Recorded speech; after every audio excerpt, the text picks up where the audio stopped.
I'm in the beginning stages of this project, so it might be a complete failure, but what I'm working on is making a replacement chain slider there. On this bike it's just a piece of rubber, so it has two rubber ears that fold over, bolt in. We put a bigger washer on here to hold it. So I'm working on my spare chain slider here. This is just an experiment to see if this works. And I pulled this cover off so you can get a better look. So from the factory it's not really that good, it doesn't stay in place, so I modified it with this zip tie going under the rubber here and around the rubber here. So here's our factory chain slider. You can see the chain wore on it sideways quite a bit there. That's not how it was supposed to wear, but it kept moving over because it doesn't stay mounted, and the durability is good, the flexibility not so good. I don't know how long it'll last with the chain riding on it either, because that's not what it was made for, but... So yeah, that's just the start of my idea there. Pretty similar to this. So a few people have asked me about getting parts for it and stuff, because they've never heard of these Chinese bikes and they don't know how hard it's going to be to get parts for them. And it's not really hard. You can just get parts from Tbr7 direct, but what I'm going to talk about today is how the parts for this bike are more expensive than parts for my Yamaha Dual Sport. And I have a few examples here. Rear brake shoes, $20.95. Rear brake shoes for a Yamaha, $19. Here's your rubberware set.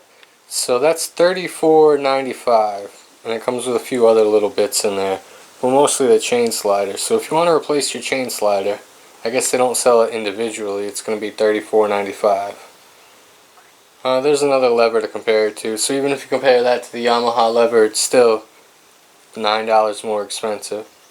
So Tbr7 wants $35 for a front inner tube. I bought two replacement tubes for $30 total. I have a tail panel in white if anyone wants it, brand new, half price. So I just did my 1,000-mile review on my Tbr7. It's got a little over 1,000 miles, probably about 1,200. And this is the only part that's really wearing on it. So I thought about making some custom ones. Now we're going to go on to the next step, drilling holes in all of those X's. Same on this side. And then once we put it on, we'll be able to lace it in. And you might be thinking that you can just order these things and they're not very expensive. We have a couple right here. So I didn't buy these from Tbr7 Direct. I recommend you don't buy anything from Tbr7 Direct because it's all overpriced. So I purchased these from CSC Motorcycles, and they call it the Protecting Clip Chain. And they're only $4.95 each if you buy them from there, so that's not bad. It was $14 for a total of two of these, and I'm just opening them, and I think, I could be wrong on this, they seem like a different material. You can almost see it here. This seems like it's more of a durable polymer, and this is more of a soft, just a regular rubber. So even though we have these brand new ones, two of them, and we can still get a few more miles out of this one maybe, or we'll keep this one as a backup and switch to a new one and see how this new material wears. But I'm still going to finish this project, and we might even run a mud flap chain guard because this material might last a lot longer. I was just test fitting our new part here, and it will line up with the holes back here. That's not going to be an issue. But up here, it hits your sprocket. So we'll have to take this little nub off here. And I'm running a 17 tooth front sprocket, a little bit bigger. And there's always the situation of what if you can't order them because you're in the middle of nowhere and your chain's riding on your swing arm. You can find a mud flap. It's not that hard. There are plenty of trucks in the world and plenty of knives where you can just lop a couple inches off the bottom and boom, you have yourself a new chain slider.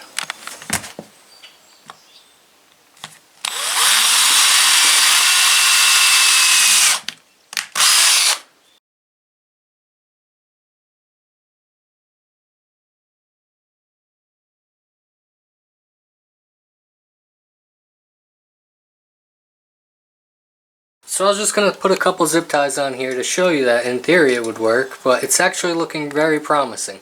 So we're going to put all the zip ties on. I think I cut 8 holes, and we'll take it for a ride down by the beach just because I want to go ride down by the beach, and we'll see if it works. So we're all done with this project. We have all our zip ties in, all of them on each side, and it's going to keep it pretty good and tight. It's not going anywhere. No clearance issues anywhere. Might get you more than 1,000 miles. That would really be the test. If I can leave a mud flap folded like this and it lasts longer than this piece did, most people will never notice that or know what it is anyways. Might as well lubricate the chain while I'm down here. I use this stuff just because I like the smell. And the way I do it is I spray right here and then turn the wheel, so that way you're not getting your rim or any other parts of your bike. And you can go from the other side too if you really want to go crazy. I got the wheel a little there.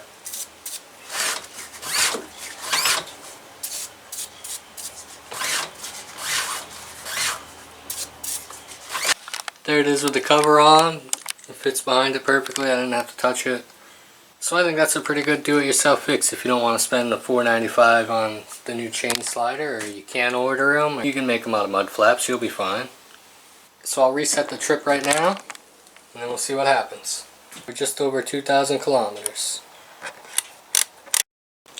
So here's a better look at those chain sliders to show you how similar they are.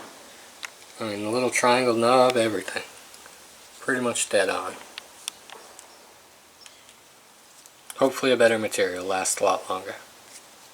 So we put the DIY chain protector on at 2,016 kilometers. Here's a quick check of what we're at now. 2,112. So almost 100 kilometers on it. And I'm going to go ahead and leave it on there for a while. It seems to be working pretty good. I'm happy with it. It doesn't affect anything else. At 100 kilometers, it's been fine. Very, very little wear on it. Almost none. So, like I said, we have those extra new ones here. But I'm just going to go ahead and run with this project until we need them. So with these do-it-yourself projects, you win some, you lose some. But I think that's a win.